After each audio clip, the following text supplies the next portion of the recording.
Hi guys, இன்றைக்கி நம்ம என்ன பார்க்க போகிறோன்னா குக்கரில் பாஸ்மதி ரைஸில் ஒரு சிக்கன் பிரியாணி. அதுக்கு நம்ம குக்கரை வச்சு எண்ணெய் ஊற்றியாச்சு. எண்ணெய் ஹீட் ஆனதும் வெங்காயம் பச்சை மிளகா ரெண்டையும் ஆட் பண்ணிக்கோங்க. நான் ஒரு 4 வெங்காயம் போட்டிருக்கேன். போட்டு நல்லா வதக்குங்க. வெங்காயம் ஒரு 50% வதங்கினோடனே இஞ்சி பூண்டு பேஸ்ட் ஆட் பண்ணிக்கலாம். இஞ்சி பூண்டு பேஸ்ட்டு போட்டுட்டு கொஞ்சம் நல்லா வதக்குங்க. இந்த ஸ்டேஜில் தக்காளி 2 தக்காளி நான் ஆட் பண்ணியிருக்கேன். அதையும் நல்லா வதக்குங்க. கூட புதினா தழை ஆட் பண்ணியிருக்கேன்.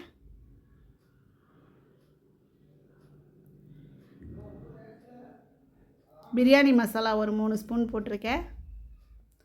எல்லாத்தையும் ஒன்றா வதக்குங்க. மிளகாய் பொடி 1 ஸ்பூன், கொஞ்சம் உப்பு, தேவையான அளவு உப்பு போட்டுக்கோங்க. அதையும் நல்லா வதக்கிக்கோங்க. 1/2 ஸ்பூன் மஞ்சள் பொடி, கொஞ்சம் தயிர், எல்லாத்தையும் நல்லா போட்டு வதக்கிக்கோங்க.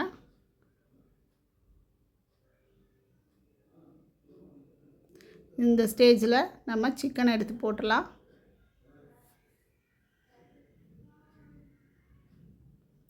அதையும் நல்லா ஆட் பண்ணிக்கோங்க.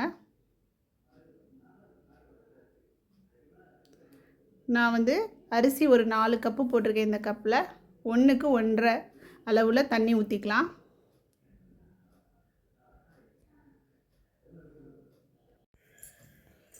தண்ணி ஊற்றிட்டு நல்லா கிண்டிக்கோங்க. நம்ம பாஸ்மதி ரைஸை ஊற வச்சுருக்கோம். இது 1/2 அன் ஹவர் ஊற வைக்கணும். 20 to 30 minutes. இப்போ ஊறிடுச்சு. அதை தண்ணியை நல்லா வடிச்சிட்டு ரைஸை உள்ளே அப்படியே பூ மாதிரி தூவி விடணும். ஒவ்வொரு லேயராக போடுங்க. மேலே ஒரு எலுமிச்சம்பழத்தை புழிஞ்சு விட்டுக்கலாம். சின்ன எலுமிச்சம்பழம் தான், பெருசாக இருந்தீங்கன்னா ஒரு 1/2 எலுமிச்சம்பழம் போதும். இப்போ நல்லா லைட்டாக கொதிக்குது பாருங்கள். இந்த ஸ்டேஜில் நம்ம குக்கரை மூடி வச்சிடலாம். மூடி வச்சுட்டு ஒரு விசில் விட்டால் போதும். பாருங்கள், ஒரு விசில் வந்துருச்சு. இப்போ நம்ம அதை ஓப்பன் பண்ணலாம். பாருங்கள், நல்லா பூ மாதிரி இருக்குது பாருங்கள். இப்போ இதை நம்ம லைட்டாக தம் போடணும். நான் தம் போடுறதுக்கு தோசைக்கல்லை வச்சுருக்கேன். தோசைக்கல்லை வச்சு ஒரு 5 minutes குக்கரில் மேலே கொஞ்சம் கொத்தமல்லி தூவிக்கோங்க. நான் கொத்தமல்லி லாஸ்ட்டில் போடுறேன்.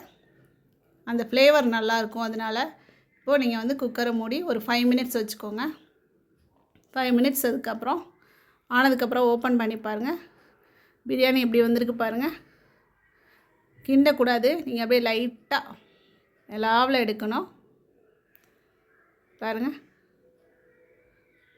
குலையாமல் நல்லா பூ மாதிரி வந்திருக்கு பாருங்கள். இதுக்கு போடுற பிரியாணி மசாலா கூட வீட்டில் அரைச்சது தான்.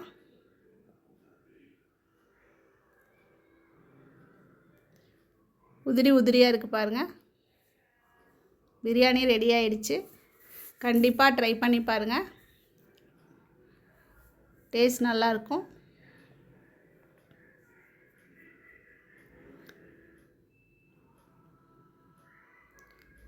தேங்க்யூ.